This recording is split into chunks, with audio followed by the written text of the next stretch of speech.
네, 안녕하세요 여러분. 오늘은 23강 르네상스에 대해서 살펴보도록 하겠습니다. 이 르네상스라는 게 무슨 뜻일까? 여러분들이 그 단어의 의미만 파악을 한다면 오늘 역사 내용은 이해하는 데 어려움이 없을 것 같습니다. 그래서 중세에서 근대로 넘어가기 전에 그 과도기적인 상태, 이 르네상스에 대해서 선생님과 함께 살펴보겠습니다. 먼저 배울 목표가 두 가지 있습니다. 두 개 한번 소리내서 읽어볼게요. 첫 번째, 이탈리아 르네상스의 배경과 특징을 이해할 수 있다라고 했습니다. 그리고 두 번째는 알프스 이북에서 나타난 르네상스가 종교개혁에 영향을 미쳤음을 설명할 수 있다라고 되어 있는데 선생님 그러면은 르네상스가 지역에 따라 조금 달랐나요? 네, 좀 달랐어요. 그래서 여러분들이 이 르네상스는 이탈리아의 르네상스를 이야기하는구나, 혹은 알프스 이북의 르네상스를 이야기하는구나, 이걸 구분할 수 있다면 이번 수업도 아주 잘 들었다고 할 수 있을 것 같습니다. 그럼 내려가서 우리 르네상스, 이탈리아 르네상스부터 차근차근 살펴보도록 할게요. 이탈리아의 르네상스 전에 르네상스란 무엇인가 라는 게 있습니다. 르네상스란 무엇인가 라고 했을 때 이건 프랑스예요. 그래서 정확하게 발음이 프랑스어로 어떻게 하는지 모르겠는데 아마 르네상스 뭐 이렇게 할 것 같아요. 정확하게 모르겠어. 근데 어떻게 되냐면은 이 르네상스의 뜻이 뭐냐면은, 여러분들 뭐 약간 리플레이 이런 거 들어봤죠? 다시 하다 이런 얘기죠. 다시 플레이하다 이런 거죠. 그런 것처럼 리라고 적혀있죠 여기. 그러니까 뭔가 다시 등장하고 다시 태어나고 이런 거예요. 그러니까 재생, 부활 이런 걸 뜻하는 게 바로 르네상스라는 프랑스어다. 그래서 뭐가 부활했냐라는 게 관건인데, 뭐가 부활했냐면은 고대 그리스 로마의 문화가 부활했다라고 보시면 되겠습니다. 우리가 예전 거 한번 복습해 볼게요. 그리스 로마 문화의 특징이 뭐였어? 신 중심이었다? 인간 중심이었다? 인간 중심이었구나 라는 거. 그래서 인간 중심의 문화가 다시금 이 중세가 끝나갈 때쯤에 등장을 하는구나 라고 여러분들이 이해를 하시면 되겠습니다. 그래서 르네상스, 재생, 부활. 뭐가 부활했다? 그리스, 로마의 문화가 부활했다 라고 보시면 되겠습니다. 내려가서 이탈리아의 르네상스 먼저 한번 살펴보도록 할게요. 알프스 이북은 뒷장에 살펴보겠습니다. 그래서 다시 나오는데 14에서 16세기 유럽에서는 고대 그리스 로마 문화를 되살려 누구 중심의? 인간 중심의 문화를 만들려고 한 르네상스가 이탈리아에서부터 일어났다라고 되어 있습니다. 그래서 배경 보겠습니다. 왜 하필 이탈리아가 시작이었냐? 왜 하필 이탈리아였을까? 라는 게 궁금하겠죠. 왜 그럴까? 바로 이탈리아는 첫 번째, 고대 무슨 제국의 유산이 많이 있었을까? 그렇죠. 바로 로마 제국의 유산이 많이 있었다. 고대 로마의 로마 제국, 적읍시다. 로마 제국의 문화유산이 많이 남아 있었다라고 볼 수 있을 것 같아요. 그래서 결국에는 이 르네상스가 고대 그리스 로마 문화를 다시 이제 부활시키자라는 움직임인데, 이탈리아가 그러면 제일 쉬웠겠죠. 자기 땅에 아직 그 로마 문화가 남아있으니까. 그래서 그런 로마 문화를 되살려보자 라고 했던 게 르네상스다 라고 여러분들이 이해하시면 되겠습니다. 두 번째 보겠습니다. 이탈리아의 도시들은 뭘 통해서? 지중해 무역을 통해서 경제적 번영을 이루었다 라고 되어 있는데, 여러분들 지중해 무역은 언제 무슨 사건을 겪으면서 또 활발해졌나요? 우리 지난 시간에 배웠었어. 그렇죠. 바로 십자군 전쟁을 겪으면서 이게 발전했다라는 건 지난 시간에 우리가 살펴봤었죠. 그래서 지중해 무역으로 경제적 번영을 이루었다라고 보시면 되겠고요. 3번, 비잔티움 제국 멸망 이후 많은 학자가 이탈리아로 이주했다라고 되어 있습니다. 그 전에 어쨌든 지중해 무역으로 경제적 번영을 이루었다. 그러니까 돈이 많으니까, 여러분 돈이 많으니까 예술이나 이런 거에 더 투자를 할 수가 있겠죠. 그래서 발전했다. 이게 두 번째였고, 세 번째, 비잔티움 제국이 멸망하고 많은 학자가 이탈리아로 이주했다라고 돼 있는데, 여러분들 비잔티움 우리 한번 떠올려 볼게요. 비잔티움은 뭐야? 무슨 제국이야? 동로마 제국이죠. 그러니까 로마의 문화를 가지고 있겠다. 그쵸? 근데 위치적으로 봤을 때 어디 쪽에 위치해 있었어? 오늘날의 그리스 지역 쪽에 위치를 하고 있었단 말이죠. 그러니까 그리스 문화도 가지고 있겠네. 그래서 우리 지난 시간에 배웠잖아. 그리스와 로마에 대한 문화 연구가 활발하게 이루어졌다고. 그래서 그러다 보니까 이런 비잔티움 제국이 멸망한 이후에 많은 학자들이 다시 이탈리아로 넘어왔어요. 왜? 같은 로마 제국이라는 뿌리를 가지고 있으니까. 그래서 넘어오니까 그들이 오면서 그리스와 로마의 그 어떤 오래된 문화 뭐 이런 것들을 같이 들고 오게 된 것이죠. 그렇게 되면서 어떻게 되냐?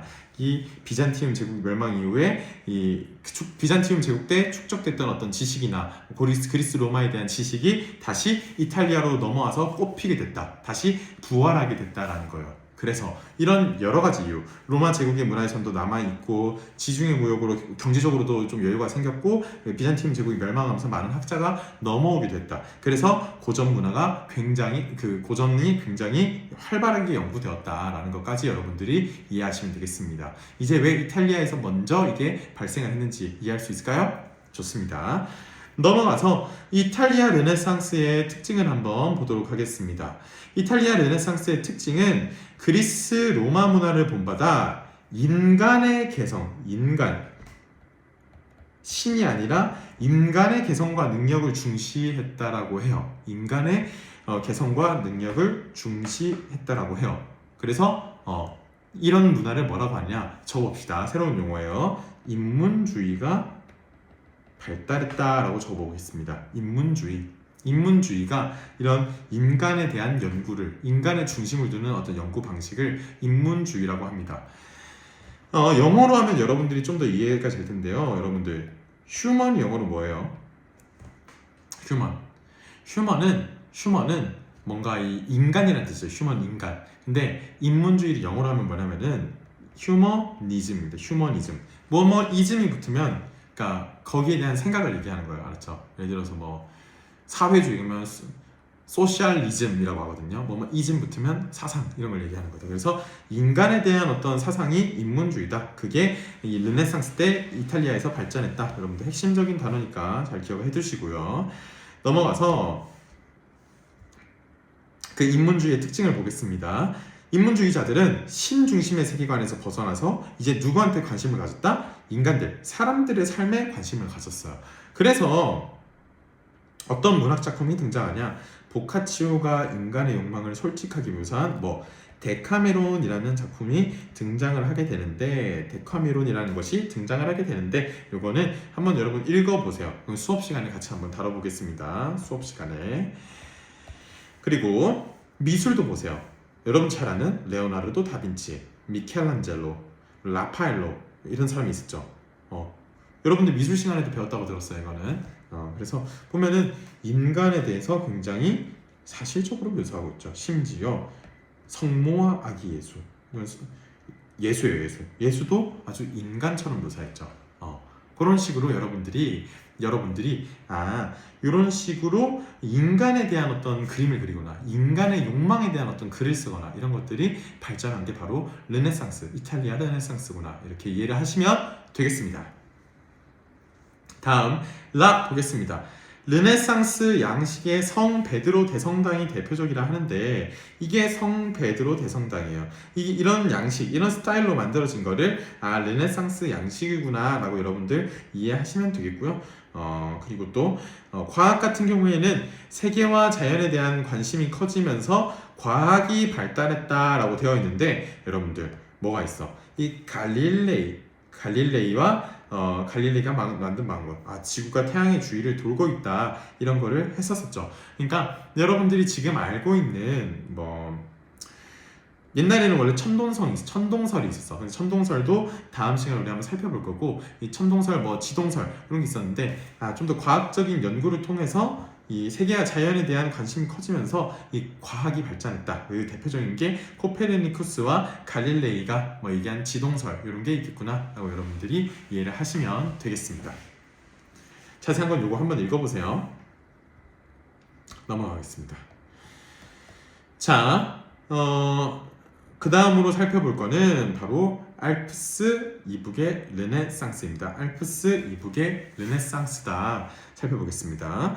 이탈리아의 르네상스는 16세기 이후 알프스 이북으로 확산되었다. 이 지역의 인문주의자들은 고전 연구나 고전 작품의 모방을 넘어서 현실 사회와 뭐의 부패를 날카롭게 비판했을까? 교회의 부패를 날카롭게 비판했다. 왜 그런지 우리 한번 살펴보도록 할게요. 그 전에 알프스가 어디냐면은 알프스가 이탈리아 북부에 이쪽에 이렇게 있습니다. 그래서 여기 넘어서는 좀 이렇게 이 르네상스의 성격이 다르구나 이렇게 이해를 하시면 되겠습니다. 이쪽이 이제 알프스 이북의 르네상스의 중심지예요. 보겠습니다. 이게 특징이 뭐냐면은 현실 사회와 교회를 비판해. 체크. 교회 좀 비판적이다 이게 특징이라고 보면 될 것 같아요. 이게 왜 그렇게 된 거냐면요. 요거를 읽어보면 여러분들이 잘 알 수 있을 것 같은데 모두 이탈리아 르네상스든 알프스 이북 르네상스든 모두 과거에 대해 연구하고 이를 부활하려 했다는 공통점은 있어요. 근데 이탈리아 같은 경우에는 자기 땅에 원래 어디 문화가 많아요? 그렇죠. 원래 이탈리아에는 로마 제국의 문화가 많이 남아 있으니까 그리고 그리스 문화도 넘어왔으니까 거기에 대해서 연구를 하기가 쉬운 환경이었어요. 근데 저기는 어때요? 북쪽의 알프스 이북은 딱히 그렇지 않잖아요. 그러면 얘들한테 있어서 다시 최초로 옛날로 돌아가자 하면 뭐가 가장 중심이 될까? 우리 가장 순수했던 그리스도교의 가장 순수했던 때로 돌아가자. 지금은 너무 문제가 있어. 그리스도교의 순수했던 때로 돌아가자. 그리스도교를 연구해서 그리스도교의 초기의 그리스도교로 돌아가자라고 했던 거예요. 그러니까 지금 그리스도교는 문제가 있는데 초기 때는 순수했어 라고 얘기하면서 돌아가자고 하니까 자연스럽게 오늘날의 그러니까 이때 당시에 그리스도교에 대해서는 우호적이었을까 비판적이었을까? 굉장히 비판적이었겠죠. 그래서 알프스 이북의 르네상스는 다시 이제 초기에 순수했던 교회로 돌아가자, 그리스도교로 돌아가자. 그래서 교회에 대해서 비판적이었다. 그리고 이때 당시는 사회 자체가 다 종교적이었다고 할 수 있겠잖아요. 그래서 이 그리스도 교회를 비판하는 것 자체가 사회 비판적이었다. 이렇게도 볼 수 있을 것 같습니다. 그래서 사회 개혁적이었다. 중요한 키워드. 우리 이탈리아랑 비교해서 기억해 두고요. 보겠습니다. 문학 같은 경우는 어땠냐? 다 특징이 돼요. 사회 비판적이에요. 다 사회 비판. 보자. 뭐가 있어? 이 우신 예찬 같은 경우에는 교황과 성직자의 부패를 지적했는데 이건 누구냐면은 에라스무스라는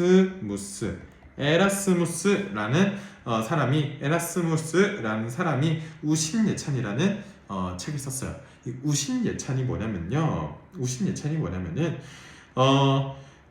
쭉 읽어보겠습니다. 요즘 교황은 가장 어려운 일들은 베드로와 바울, 그러니까 예수의 그 제자들이었죠. 가장 처음에 뭔가 여러 가지 기독교가 전파되게 하는데, 그리스도교가 전파되게 하는데 역할을 했던 베드로와 바울에게 맡긴다. 그러니까 교황이 지금 일을 해야 되는데 그냥 베드로가 말하셨다 하면서 옛날에 베드로가 말했는데 하면서 그런 얘기만 한다는 거예요. 그래서 그냥 그런 맡겨놓고 자기는 호화로운 의식과 즐거운 일만 찾는다. 그러니까 진짜 세속적이다. 약간 이런 얘기를 하는 거예요. 또 교황은 바로 우신 덕분에 우아한 생활을 하고 있다. 이게 뭐냐면은 신인데 이게 멍청함의 신이에요. 어리석음의 신이야.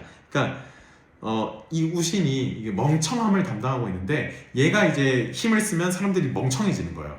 그러니까 이 얘기를 왜 하는 거냐면 이 우신 예찬이라는 글의 요 소설의 주인공이 이 멍청함의 신 우신인데 이 멍청함의 신이 사람들을 다 이렇게 멍청하게 만들어 놓으니까 바보처럼 만들어 놓으니까 교황이 막 이런 호화스럽게 하고 그냥 연극 같은 교회 의식이나 축복이나 저주의 말만 하면 사람들이 멍청하니까 다 믿는다라는 거야. 그러면서 아주 신랄하게 이 교황과 성직자의 부패를 지적했던 거죠. 야, 교황 너 아무 일도 안 해도 되겠다. 왜냐하면 사람들이 다 멍청하니까 아무 일도 안 해도 되겠네. 축하해 하라고 비꼬는 글이 바로 이 에라스무스의 우신예찬이다 라고 여러분들이 이해를 하시면 되겠습니다. 표기에 따라서 에라스미스라고 표현을 하기도 해요. 보시면 되겠고, 보도록 하겠습니다.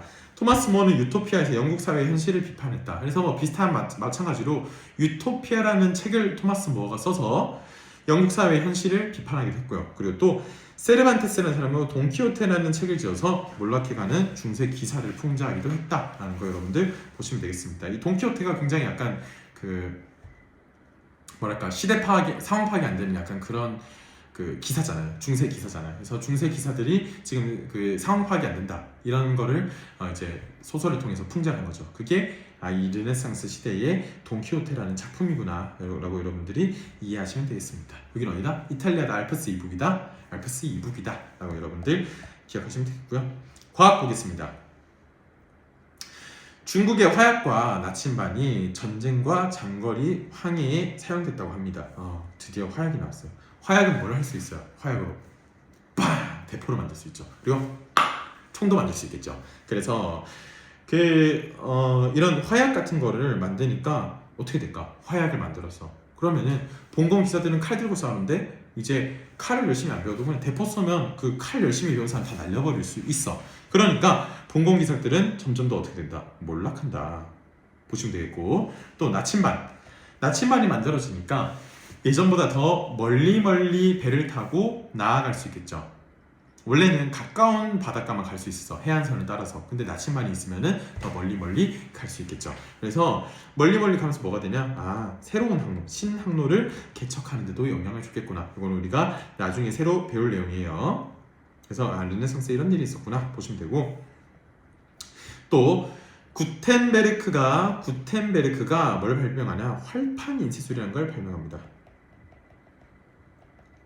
활판 인쇄술이 뭐냐면요, 이런 활자, 그러니까 여기 작은 이런 글자 블럭 같은 게 있다고 쳐요. 여기다가 뭐 예를 들어서 A, B, C 뭐 이렇게 있는 거예요. 이렇게 있다고 쳐요. 그러면은 요거를 요런 넓은 판에다가 이거를 조립을 하는 거야. 이렇게 조립을 하는 거야. 그래서 뭐 A, Z, B, C, 뭐 E 이런 식으로 조립을 하면, 조립을 쫙 조립해가지고 요거를 이제 여기다 잉크를 묻혀서 딱 찍어내면 뭐가 되겠어? 무한대로 책을 찍어낼 수 있겠죠. 예전에는 책을 어떻게 만들었을까? 다 손으로 썼는데 이제 무한대로 찍어낼 수 있을까요? 뭐가 저렴해질까? 책값이 저렴해지겠죠. 그리고 정보를 더 어떻게 빠르게 전달할 수 있겠죠. 왜? 다 찍어내고 퍼뜨리면 되니까. 그래서 어떻게 된다? 새로운 지식과 사상이 보급되는데 기여했다라는 거예요. 그래서 이런 여러 가지 어떤 영향, 그리고 아까 앞서 봤던 사회 개혁적인 그런 영향들 때문에 어떻게 된다? 봉건 기사들이 몰락을 한다. 그리고 신항로가 개척된 데 영향을 줬다. 그리고 마지막으로 사회 개혁적 성격과 특히 교회에 대해서, 그리고 인쇄술이 발전을 하다 보니까 뭐가 일어나냐? 다음 시간에 볼 종교 개혁이 일어나는데 영향을 주었다까지 여러분들이 살펴볼 수 있을 것 같습니다.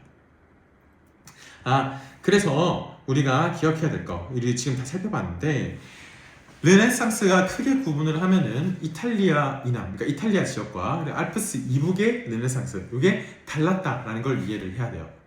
달랐다라는 걸 이해를 해야 돼요. 그래서 달랐는데 이게 어떻게 서로 성격이 달랐는가를 여러분들이 비교하고, 또 어떤 사례들이 있는가. 예를 들어서 뭐 구텐베르크가 활판 인쇄술 한 거, 이건 어디랑 관련이 있을까? 그럼 알프스 이북의 르네상스다. 뭐 보카치오가 데카메론을 적었다. 이건 어디랑 관련이 있다? 이탈리아랑 관련이 있구나. 이렇게 여러분들이 이해를 할 수 있다면은 이번 수업도 여러분들이 마스터했다라고 볼 수 있을 것 같습니다. 수업에서 재밌는 활동으로 조금 더 심화된 내용을 학습해 보도록 하겠습니다. 오늘 수업은 여기까지 하겠습니다. 안녕.